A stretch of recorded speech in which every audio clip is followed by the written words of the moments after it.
மதிய வணக்கம். முதல்ல இங்கே இருக்கக்கூடிய பெற்றோர் எல்லாம் என்னை மன்னிச்சிருங்க. எனக்கு கிட்டத்தட்ட 10 மணிக்கு சொன்ன நிகழ்ச்சி சரியாக 11:45 வந்தேன்னு நினைக்கிறேன்.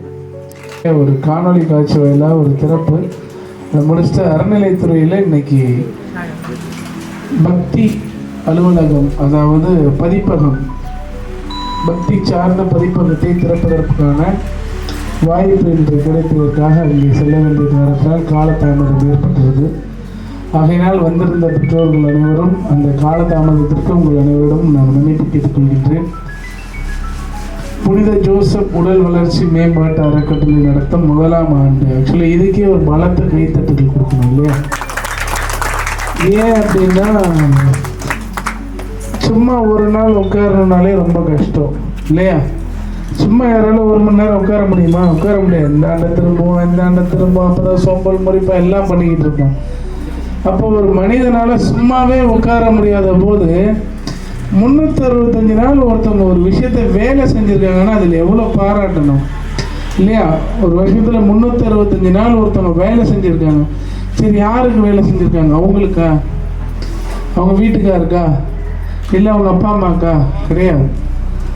யாரும் தெரியாத பிள்ளைகளாக இருந்தாலும் கூட அவர்களை தான் ஈன்றெடுத்த பிள்ளையாக எண்ணி அவர்களுக்கு எவ்வளவு நாள் பணி செய்திருக்கிறார்கள்? 365 நாள் பணி செய்திருக்காங்க. அப்புறம் அவங்களுக்கு பாராட்டு விழா நடத்தணும் இல்லையா? மிக விரைவில் குணஸ்தான மேரிக்கு நிச்சயமாக ஒரு விருது வழங்க வேண்டும் என்று இந்த நேரத்தில் நான் கேட்டுக்கிறேன். இந்த வீடியோவை நீங்கள் நிச்சயமாக பிகேன் வுட்ஸ் மற்றும் கலாட்டா பார்த்துட்டு இருந்தால் நிச்சயமாக இந்த சகோதரிக்கு நீங்கள் ஒரு அவார்டு வழங்கணும்னு நான் கேட்டுக்கிறேன். ஏன்னா நான் நிறைய மேடைகளில் பேசியிருக்கேன். பேசின மேடைகளில் நான் சொல்லியிருக்கேன், ஒரு படித்த குடும்பத்திலேருந்து ஒரு டிகிரி ஹோல்டர் வர்றது அப்படின்றது ரொம்ப எளிது. ஒரு educated family can make achievers very easily. படித்த குடும்பத்திலிருந்து ஒருவரை படிக்க வைப்பது மிக மிக எளிது. ஏன்னா அவங்க அப்பாவுக்கு படிக்க தெரியும், அவங்க அம்மாவுக்கு படிக்க தெரியும். ஆனால் படிப்பறிவே பார்க்காத ஒரு அப்பாவும் அம்மாவும் இருக்கின்ற ஒரு தாய் தந்தையருக்கு பிறந்த மகளாக பிறந்து ஒரு பிஎஸ்சி படித்து முடிச்சுட்டு இன்னைக்கு அந்த படிப்பை கூட துச்சமாக எண்ணி விட்டு தாய் மனப்பான்மையோடு சேவை செய்கின்ற குணஸ்தான மேரி இல்லை அப்படின்னா இங்கே பல பேருக்கு தாய் இல்லை என்பதை நான் அன்றாட உணர்கின்ற தருணமாக தான் இதை பார்க்குறேன். ஏன்னா அவங்க அப்பா அம்மா இருக்கலாம், எஸ், பட் அவங்களுடைய வலிகளும் அவங்களுடைய கண்ணீரையும் துடைக்கின்ற ஒரு கரங்களாக தான் நான் குணஸ்தான மேரியின் கரங்களை நான் பார்க்கிறேன். ஏன் அப்படின்னா நான் முன்னாடி சொன்ன மாதிரியே படித்த குடும்பத்திலேருந்து ஒரு குழந்தை படிக்கிறது ரொம்ப ஈஸியாக, நான் படிக்காத ஒரு குடும்பத்திலேருந்து ஒரு குழந்தை படிக்குது என்று சொன்னால் அது மிக மிக பெரிய விஷயம், அரிது, சாதனை. சரி, ஏன் இதை இங்கே சொல்கிறாங்க அப்படின்னா, யாரோ ஒருத்தவங்க ட்ரஸ்ட் நடத்திட்டு இருக்காங்க, அவங்க அப்படியே வச்சுருந்தாங்க, இது அப்படியே என்கிட்ட கொடுத்துட்டாங்க, நான் அதனால் அப்படியே நடத்துகிறேன்னா அது ஈஸி. ஆனால் எனக்கும் இந்த ட்ரஸ்ட் நடத்துறதுக்கும் எந்த சம்மந்தமே கிடையாது. என் வீட்டிலேயே அப்படி ஒரு குழந்தை இருக்கிறது, அவளையே நான் பார்த்துக்கிறதுக்கு கஷ்டப்படுறேன். என்னோட சூழல் அப்படிப்பட்ட இடத்துல நான் தள்ளப்பட்டிருக்கும் போது என் அக்கா மாதிரி இங்கே இருக்கக்கூடிய என் தங்கச்சி மாதிரி இருக்கக்கூடிய எல்லாரையும் நான் அரவணைத்து நான் இங்கே ஒரு சேவை செய்ய வேண்டும் என்று சொன்னால் அதற்கு நான் முதலில் என்னை ஈடுபடுத்திக் கொள்ள வேண்டும். என்னை நான் முழுவதுமாக அர்ப்பணிக்க வேண்டும். அர்ப்பணிப்பு என்றால் சந்தோஷம், துக்கம், இன்பம், துன்பம், ஏற்றம், இறக்கம், எல்லாமே A to Z. அது எல்லாத்தையுமே நான் திறந்தால் மட்டும்தான் ஃபஸ்ட்டு என்ன நான் சப்மிட் பண்ண முடியும். அப்படி இந்த மழலை செல்வங்களுக்காக எல்லாத்தையும் திறந்துட்டு இதுதான் என்னோட லைஃப், இதுதான் என்னோட ஃப்யூச்சர்னு எடுத்துக்கொண்டு 365 நாட்களை கடந்திருக்கின்ற குணஸ்தான மேரிக்கு நாம் அனைவரும் நிச்சயமாக பாராட்டினையும் வாழ்த்துக்களையும் தெரிவித்து கொண்டே இருக்க வேண்டும். ஏனென்று சொன்னால் இன்றைக்கு நன்றாக பிறந்த குழந்தைகளை பெற்றோர்களை சரியாக கவனிப்பது இல்லை. ஏன்னா ஒரு கட்டத்துக்கு மேலே நாம் வளர்ந்ததுக்கு அப்புறம் அவனை இன்னும் சின்ன பையனாகவே பார்க்குறோம். ஆனால் அவன் வளர்ந்ததுக்கு அப்புறம் நம்மளை அடக்குறான். டேய் சும்மா உட்காருமா, உனக்கு வேறு வேலை இல்லை. எந்த பையனாவது பெரும்பான்மையான கிராமங்களில் இன்னைக்கு மாணவர்கள் பெற்றோர்களிடம் மரியாதையாக கூட பேசுவதில்லை. காரணம் சினிமா அதனுடைய பின்பங்களை பின்பற்றி அதை அப்படியே ஃபாலோ பண்ணணுன்ற எண்ணத்தோடு செயல்பட்டு கொண்டு இருக்கிறார்கள்.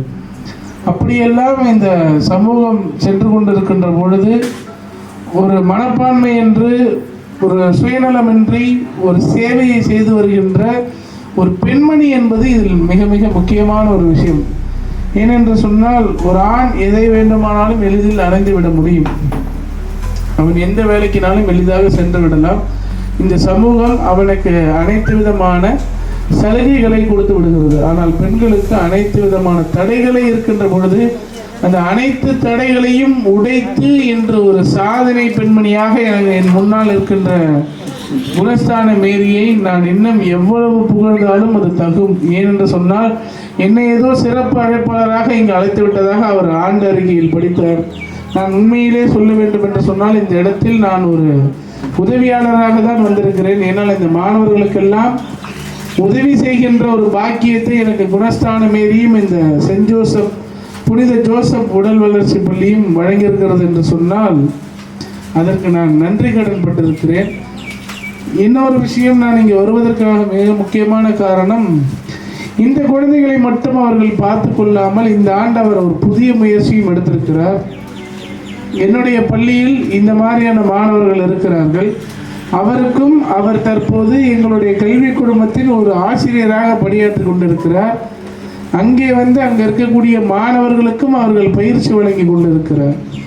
ஆக அவருடைய சேவை தான் இங்கே எனக்கு பெரிதாக தெரிகிறது. ஏனென்று சொன்னால் குணஸ்தான மேரிக்கு நாங்கள் கொடுக்கின்ற சம்பளம் எவ்வளவென்றால் அது அவருடைய அன்றாட தேவைக்கு கூட நிச்சயமாக போதாது.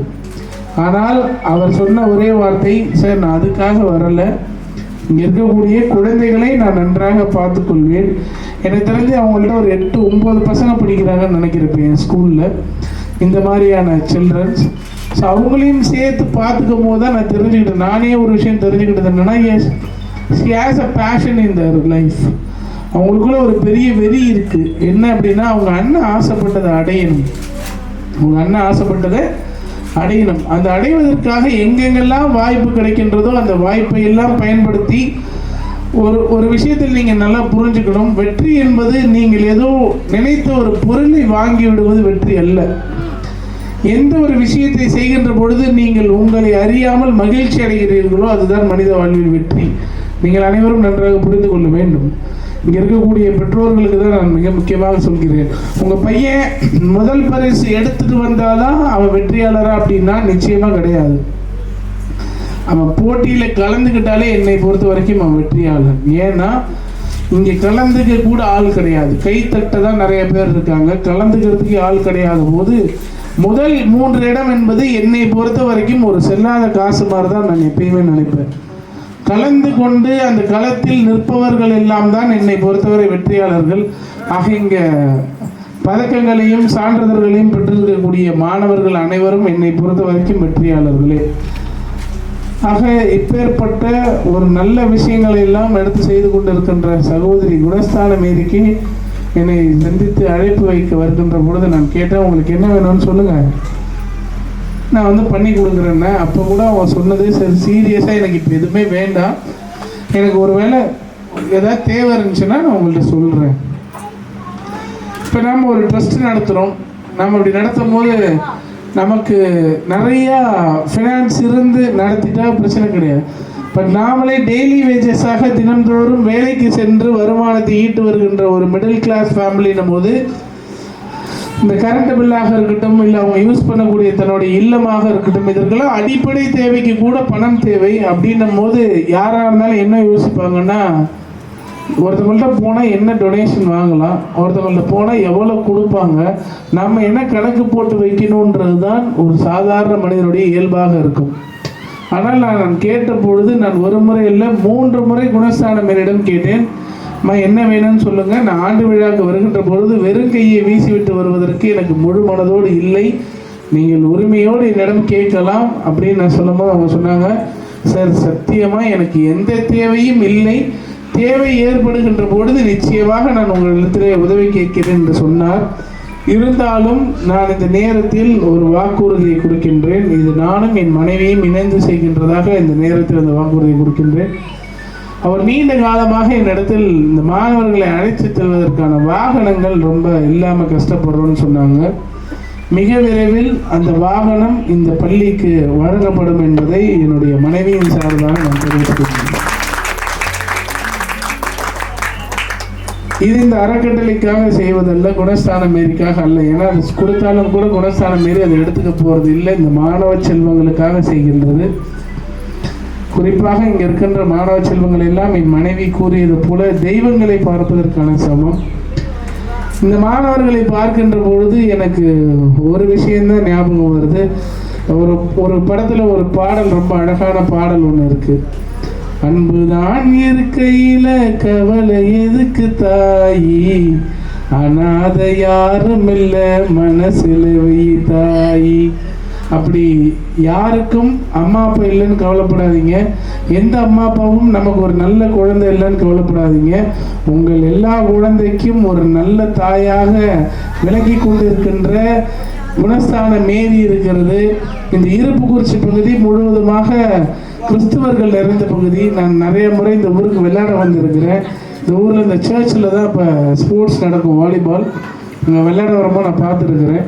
குணஸ்தான மேரி எப்படி உங்கள் குழந்தைக்கெல்லாம் ஒரு தாயாக இருக்கிறாரோ, இந்த பகுதியில் இருக்கின்ற தேவாலயத்தில் இருக்கின்ற மேரி தாய் உங்கள் அனைவரையும் நன்றாக பாதுகாத்து உங்கள் அனைவருடைய வாழ்விலும் மகிழ்ச்சியும் இன்பத்தையும் மலரச் செய்து மென்மேலும் இந்த அறக்கட்டளை இன்னும் நூற்றாண்டுகளை காண வேண்டும் என்று என்னுடைய அன்பு ஆசையும் வேண்டுகோளையும் வைத்து, அடுத்த வருடம் நிச்சயமாக இந்த பள்ளியில் குறைந்தபட்சம் 70 to 100 மாணவர்கள் இருப்பார்கள். அதற்கான தேவைகளையும் அதற்கான முயற்சிகளையும் நாங்களும் இணைந்து எடுத்து இந்த அறக்கட்டளை அடுத்த கட்டத்திற்கு கொண்டு போவோம் என்று கூறி, இவருக்கு பல்வேறு விதமான உதவிகளை வழங்கி வந்து கொண்டிருக்கின்ற ஜெய் அண்ணன் அவர்களுக்கும், இந்த ஊராட்சி மன்ற தலைவர் அண்ணன் அவர்களுக்கும், சிறப்பு அழைப்பாளராக என்னோடு கலந்து கொண்டிருக்கின்ற அண்ணன் முருகன் அவர்களுக்கும், அண்ணன் அன்பு அண்ணன் அவர்களுக்கும், மூர்த்தி சார் அவர்களுக்கும், தொடர்ந்து வெகு தூர பயணமாக இருந்தாலும் மிக விரைவு பயணமாக இருந்தாலும் ஒருவருக்கு போக வேண்டும் என்கின்ற எண்ணம் தான் இங்கே ரொம்ப முக்கியம். ஏன்னா பக்கத்து வீட்டில் ஒரு காரியம் ஆயிரும், ஆனால் நம்ம என்ன பண்ணிட்டு இருப்போம், அவனுக்கு எனக்கும் சண்டை, நான் அதில் போக மாட்டேன். ஏன்னா இங்கே எல்லாருக்கும் போட்டி பொறாமை இருக்கு. ஆனால் தன்னுடைய மாணவி,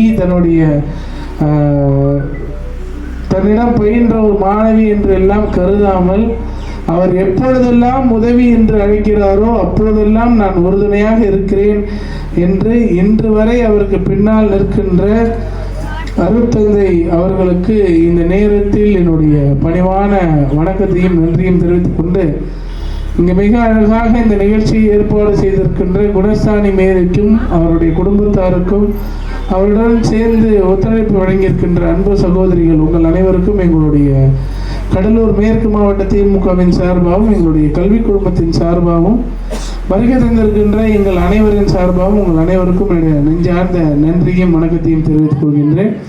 நன்றி, வணக்கம்.